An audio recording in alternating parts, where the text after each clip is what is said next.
on philosophical grounds, claiming you're a dog is not weirder than claiming you're a woman if you're a man. A man has as much knowledge of what it feels like to be a woman as he does of what it feels like to be a dog.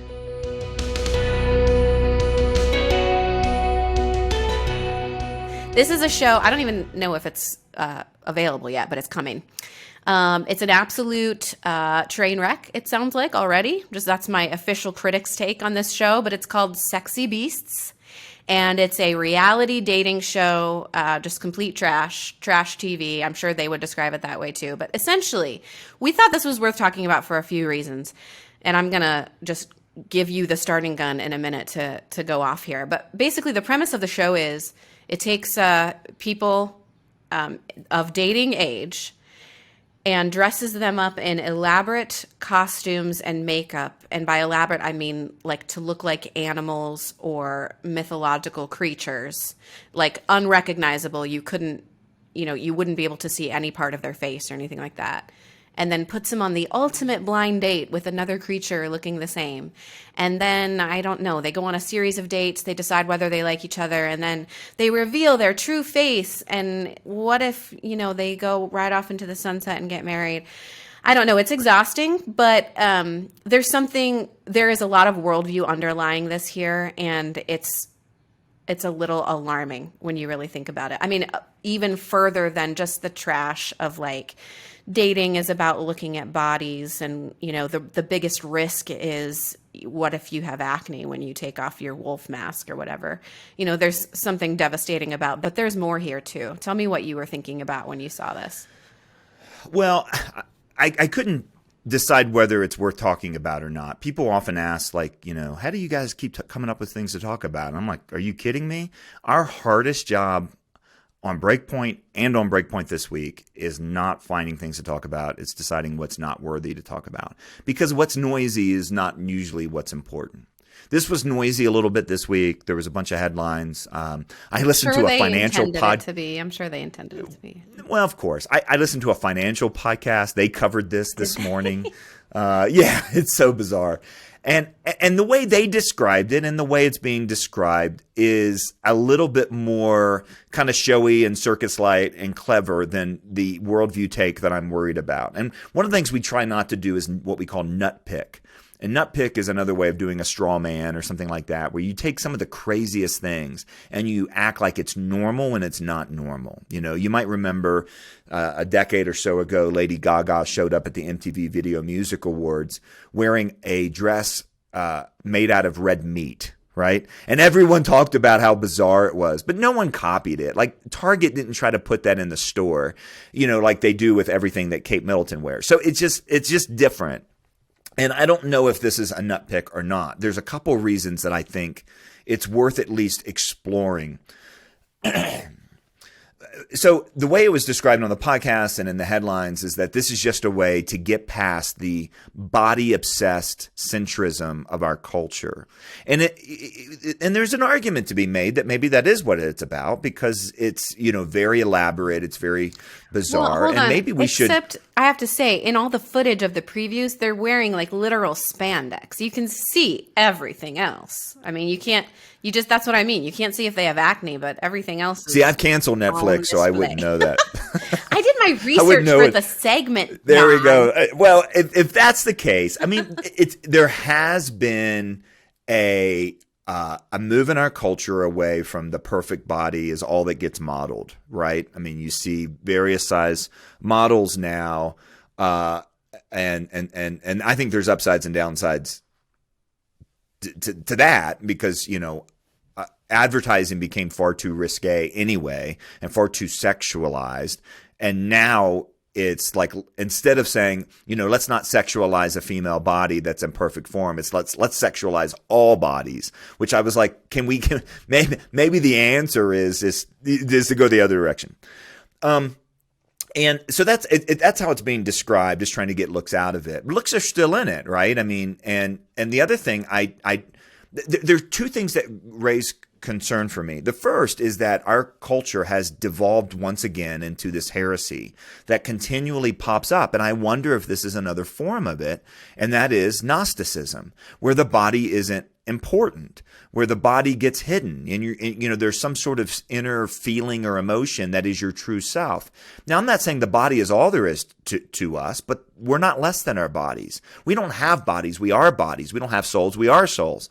There is a dynamic unity of the human person. I was talking about this yesterday to a group of teachers.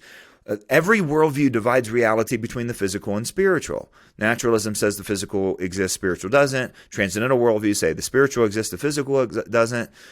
Christianity doesn't divide the world between physical and spiritual. It divides the world between creator and creation. And the creation is physical and spiritual. The narrative in Genesis 1, God made Adam out of the dust of the ground. That's physical. Breathed in him the breath of life. Spiritual.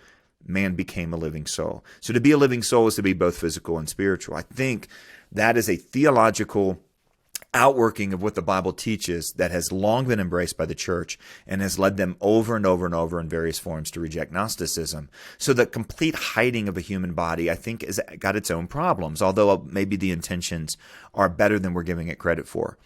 My bigger concern, though, is that every chapter of the sexual revolution started with a reality show. At least every recent chapter of the sexual revolution. Same-sex marriage, queer eye for the straight guy, polyamory is now, being sold through reality television. And so here we have a reality television of something that some people have predicted is the next stage of this. It's what's called being a furry. Now, our editorial team disagrees on this right now, and that this isn't about furries. It doesn't have to be about furries, but it can be about normalizing furries. In other words, if our bodies are unrelated to who we are, and in my innermost being, I believe that I am a female instead of a male, then that's who I really am. That's the narrative of our culture. And I used to do this thing back in the 90s when I was teaching on postmodernism and saying, look, if truth is relative and all reality is a social construct, who's to say that stop can't mean go on a stop sign and male and I can't claim to be a girl? And I said that as an example, thinking it was so over the top that it wouldn't be actually, a real thing. And now, the state of Virginia just issued a mandate for all its teachers, basically saying you cannot stop a boy from going in a girl's restroom based on anything. And you can't separate students on an overnight trip based on gender for any reason. So in other words, the crazy example of postmodernism became true. And the new one, which people are talking about, is this: what if I identify as something other than human? You go from transgender to transspecies. Why is that not a thing? Now, I say that, and then I go, I can't believe we're talking about this.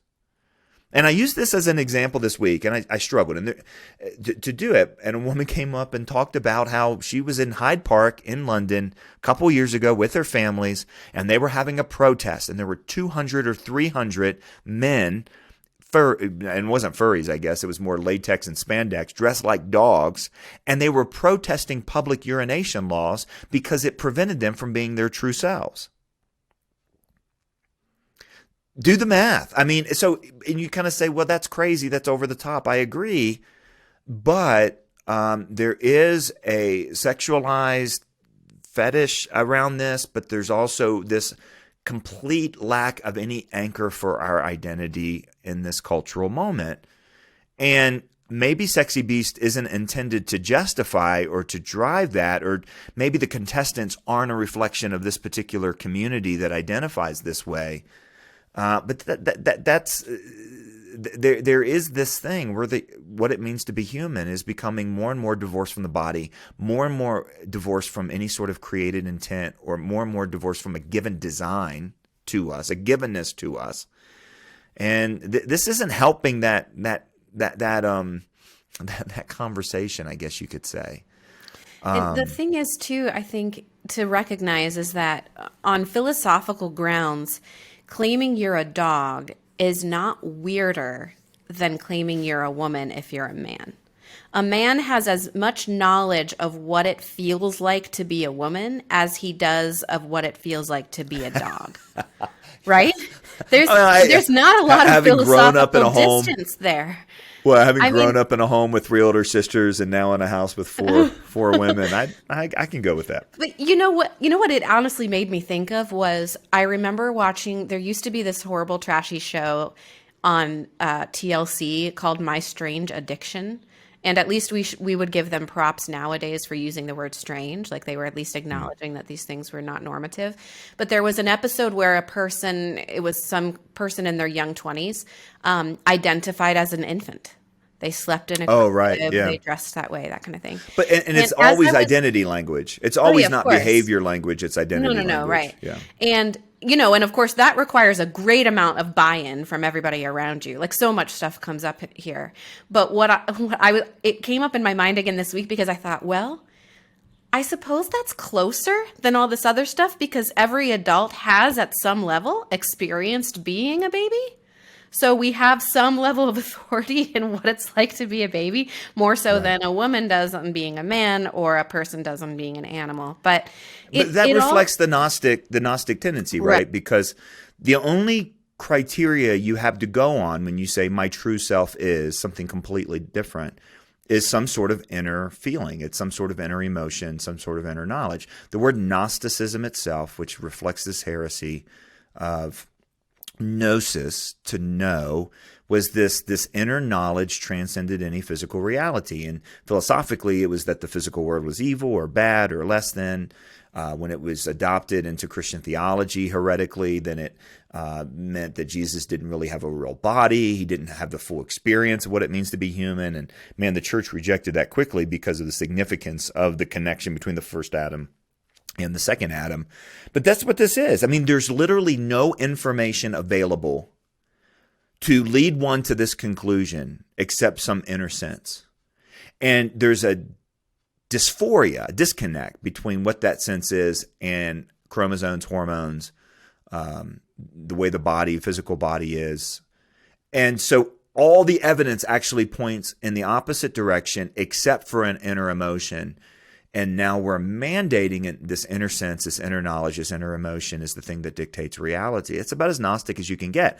And it's not, it's not that far away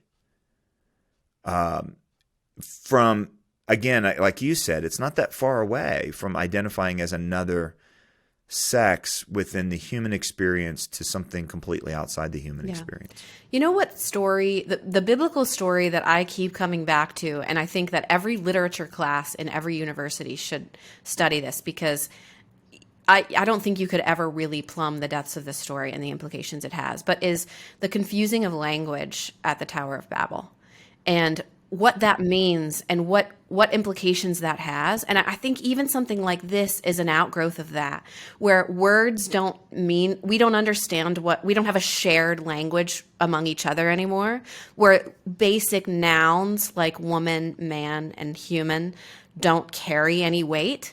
Or don't have the connection, the anchor to reality that they used to have.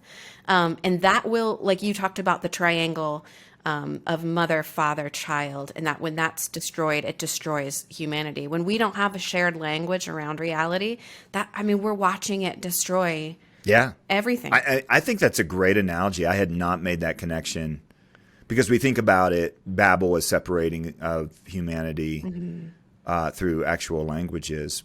But you can also separate humanity within a language by changing the definition. Deciding it doesn't mean anything, right?